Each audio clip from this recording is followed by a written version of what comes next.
Hello, citizens of the world. We are anonymous.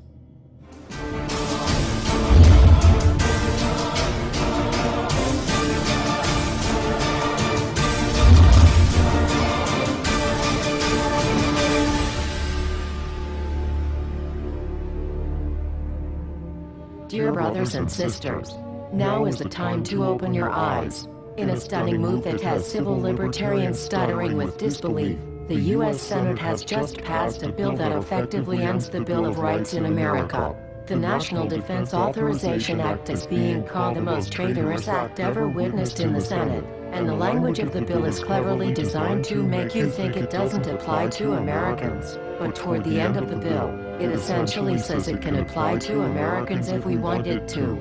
Bill summary and status. 112th Congress, 2011 to 2012, S. 1867. Latest title, National Defense Authorization Act 4. This bill, passed late last night in a 93-7 vote, declares the entire USA to be a battleground upon which U.S. military forces can operate with impunity, overriding Posse Comitatus and granting the military the unchecked power to arrest, detain, interrogate and even assassinate U.S. citizens with impunity. Even Wired magazine was outraged at this bill, reporting, "Senate wants the military to lock you up without trial. The detention mandate to use indefinite military detention in terrorism cases isn't limited to foreigners." It's confusing, because two different sections of the bill seem to contradict each other. But in the judgment of the University of Texas Robert Chesney, a nonpartisan authority on military detention, U.S. citizens are included in the grant of detention authority. The passage of this law is nothing less than an outright declaration of war against the American people by the military-connected power elite. If this is signed into law, it will shred the remaining tenets of the Bill of Rights and unleash upon America a total military dictatorship, complete with secret arrests, secret prisons, unlawful interrogations, indefinite detainment without ever being charged with a crime, the torture of Americans and even the legitimate assassination of U.S. citizens right here on American soil. If you have not yet woken up to the reality of the police state we've been warning you about, I hope you realize we are fast running out of time.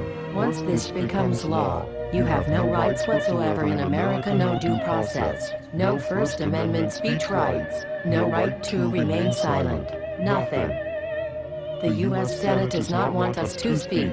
I suspect even now orders are being shouted into telephones and men with guns will soon be on their way. Why? Because while the truncheon may be used in lieu of conversation, words will always retain their power.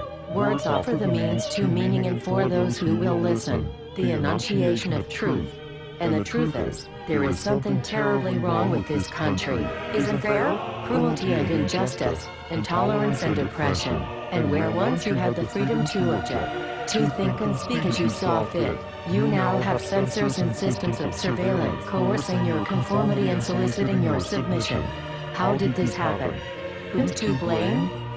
Well, certainly there are those who are more responsible than others, and they will be held accountable.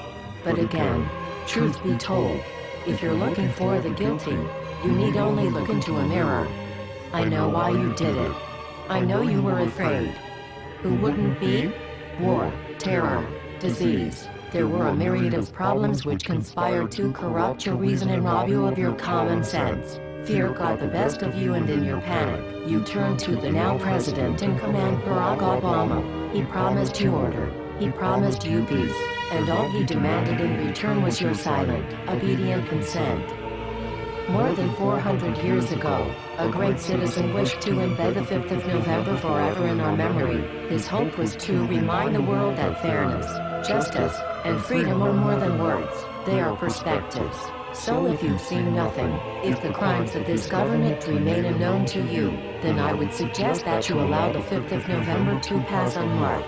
But if you see what I see, if you feel as I feel, and if you would seek as I seek, then I ask you to stand beside one another, 1 year from November 5th, 2011, outside the gates of every courthouse of every city demanding our rights.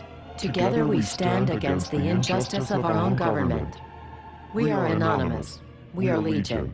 United as one. divided by 0. We do not forgive censorship. We do not forget oppression. U.S. Senate. Expect us.